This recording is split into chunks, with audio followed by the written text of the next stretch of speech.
비, 등지, 종애, 오나라 황제 손권의 최애. 안녕하세요. 오늘은 손권이 사랑한 총나라 외교관들에 대해 알아볼까 합니다. 이들은 손권이 사랑할 만한 이유가 있었고 또 그럴 만한 성격이 존재했습니다. 바로 알아보시죠. 먼저 총나라에서 오나라에 보낸 사신을 삼국이 어느 정도 정립된 후로 보자면 비, 송위, 정괭, 등지, 종애 정도로 보겠습니다. 일단 비, 등지, 종애는 꽤나 인지도가 있는 인물들이지만 송위, 정괭은 듣도 보도 못한 인물들이죠. 송위는 비와 함께 또는 비 따로, 송위 따로 갔을 듯한데 전자라면 뭔가 비 후임으로 보좌관 느낌으로 따라간 게 아닐까 하고 후자라면 비만큼 외교관으로서의 능력이 꽤나 있었을 듯하죠.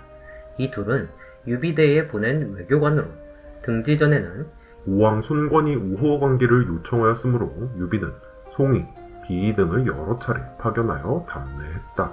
이런 기록이 있는데 이를 본다면 유비가 송위라는 인물 또한 외교관으로서 중용했던 것으로 보이죠. 하지만 기록이 등지전 하나라 뭐라 말할 수 없는 인물입니다. 여튼 이후 정괭이라는 인물은 등지 이전에 갔던 인물인데 등지전에 보면 손권이 정괭은 언사가 과장되고 음화는 말을 뜻을 다할 수 없으니 두 나라를 화합하게 할 수 있는 것은 오직 등지뿐입니다. 이렇게 말한 기록으로 본다면 아마도 말만 번지르르한 약간 사기꾼 스멜 나는 그런 인물이 아니었을까 추측할 수 있겠습니다. 여튼 이 정괭도 특별한 기록이 없으니 넘어가고 등지를 보자면 등지는 유비 사후 오와의 우호를 걱정한 제갈량에게 가서 오랑 우호 관계 다지셔야 합니다 라고 했는데 제갈량이 드디어 찾았군요. 이 문제의 해결사 라고 하자 등지가 그게 누구요? 너 임마 하며 뭔가 중국 만담 같은 이야기를 주고받으며 등지를 사신으로 보내게 됩니다. 이에 손권은 등지를 만나서 등지가 이는 오나라를 위하는 것입니다. 촉뿐만이 아니라 라고 하자 아이 나도 하고 싶은데 너네 약하잖아. 땅도 좁고 위가 공격하면 그거 버티기나 하겠어? 라고 하니 5촉 합쳐서 4개 줄을 가지고 있고 손권님은 영웅이고 우리 제갈량은 호걸이며 촉은 험한 산지를 가지고 있고 오는 장강의 험준함을 가지고 있는데 뭐가 문제입니까? 지금 위에 항복하면 손권님 아들들은 볼모로 가야 되고 안 가면 반란이라고 공격 올 거고 그렇게 되면 동호회 멀쩡히 살아있을 수 있을 것 같습니까? 라고 하며 손권을 설득했고 이는 손권의 마음을 살살 녹였죠. 이후 두 번째 방문 때는 손권이 천하가 태평하면 촉오 둘이 천하를 다스려도 좋지 아니한가? 했는데 등지가 개소리하지 마십시오. 땅이 하나인데 어찌 2명의 군주가 있습니까? 위가 망하면 그건 촉오 전쟁의 서막이오 라 하며 일갈하죠. 이에 손권이 깨갱합니다. 그리고 제갈량에게 지난 사신 정괭은 입만 살아있더니 등지는 촉오의 외교를 굳건하게 하겠구려 하면서 칭찬했다고 합니다. 제갈량의 남정 이후 또 비를 보내 오와 화친을 지속적으로 경고히 했는데 손권이 까고 제갈각이 깝쳐대도 비는 명백하게 답변하니 끝내 굴복시킬 수 없었다고 하죠. 그래서 손권이 또 그대의 능력이 좋으니 필시 촉의 중신이 될 건데 다시 못 만날까 걱정이요 하면서 비를 아꼈다고 하죠.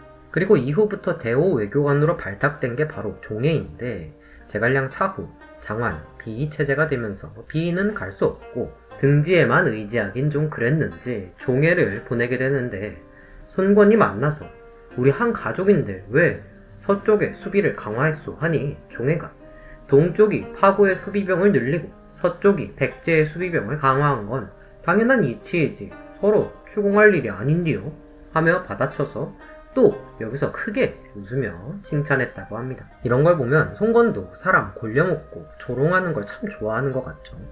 제갈 자유지려 사건도 그렇고 여러모로 말입니다. 여튼 이렇게 전체적으로 본다면 비, 등지, 종애는 모두 손권이 총애한 총나라 인재입니다. 이들의 공통점은 손권의 장난인지 진심인지 모르겠는 부장님식 조롱 개그를 현명하게 맞받아친 것인데요.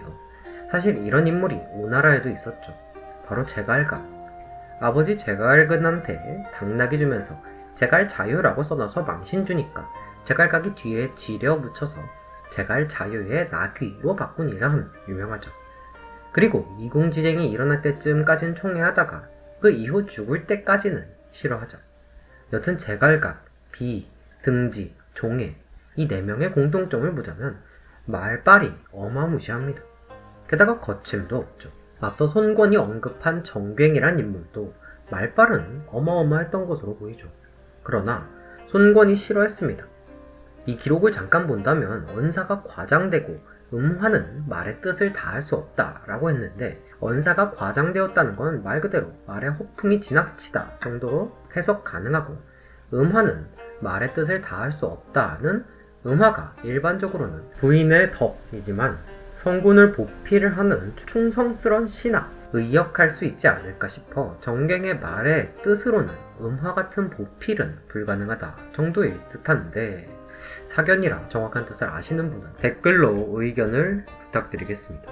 여튼 정갱은 말빨만 있고 뭔가 정성, 진심이 없다 뭐 그 정도로 추측할 수 있을 듯한데 비, 등지, 종에는 그렇지 않았다인 거죠. 그래서 정리하자면 손권은 이 셋이 장수처럼 FM 꼬장 부리지도 제갈각처럼 오만방자하게 굴지도 않아 좋았다인 듯한데 등지는 교만해서 당시 사람들에게 존경을 받지 못했다는 기록이 있고 비는 너무 후리해서 곽순에게 암살당하고 종에만이 크게 단점이 없는 인물 같아 보입니다.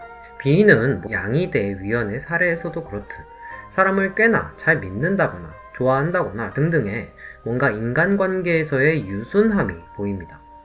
종에는 어떤 특징을 알만한 기록이 별로 없어서 모르겠지만 등지는 그게 아니죠. 그래서 등지에 대해 간단하게 얘기해보자면 사실 등지에 이런 교만했다라는 기록들도 고지고대로 믿기에는 조금 어려운 부분이죠. 보통 성정이 어쩌고 하는 것은 여러 기록들이 모여서 점점 신뢰가 가게 되는 그런 종류의 것인데 등지는 이 교만에서 어떻다, 사람들이 안 놀아줬다, 종에만 얘한테 개길 수 있었다 이런 기록들 뿐이죠. 즉 심증은 있는데 물증은 없다 이겁니다. 물증이 있긴 있어요. 종애한테 야 60대면 군직을 내려놓는다는데 넌 왜 안 내려놔 했는데 종애가 님은 70대인데도 대장군인데 난 60대면 당연히 해야지 하면서 맞받아칩니다. 근데 이건 조금 애매하죠. 굳이 보자면 내로남불로 볼 수도 있고 손권처럼 비아냥되는 걸로 볼 수도 있겠는데 교만해 보이긴 합니다. 근데 문제는 이거 하나인 거죠. 즉 이게 법정마냥 받은 대로 갚아줬다 이런 기록이 있어서 제갈량한테 제 혼 좀 내주시죠 하는 그런 기록이 있는 것도 아니고 등지에 이런 성정 때문에 일어난 사건이 존재하지 않죠. 지난 장비나 손책 영상에서는 사건들이 다분했습니다. 이 성정을 확인할 만한 기록들이 있었다는 거죠. 그러나 등지는 그게 없습니다. 해서 교만했다는 건 그냥 좀 재수없었다 이런 거 아닐까요? 우리 주변에도 있잖아요. 뭔가 맞는 말은 하는데 재수없게 말하는 친구. 그 친구가 정말 악의를 가지고 그렇게 했을 수도 있지만 전혀 악의가 없고 그냥 순수하게 그렇게 말하면 상대가 기분 나쁠 거라는 걸 모르는 친구가 있죠. 이 등지가 바로 그런 류의 친구이지 않았을까. 여튼 손권은 이 셋에게 모두 선물을 주죠. 비는 비별전에 손권에게 보도를 받았다고 하고 등지는 손권이 편지 보내며 많은 예물을 주었다고 하며 종에는 큰 진주 한 곡을 주었다고 합니다. 그런데 말이죠. 과연 손권이 이 셋을 휘하에 두었었다면 그렇게 친하게 지낼 수 있었을까요? 멀리 떨어져서 가끔 만났기에 더욱 애틋하고 좋은 관계를 유지하지 않았을까 추측해봅니다. 오늘도 시청해주셔서 감사합니다.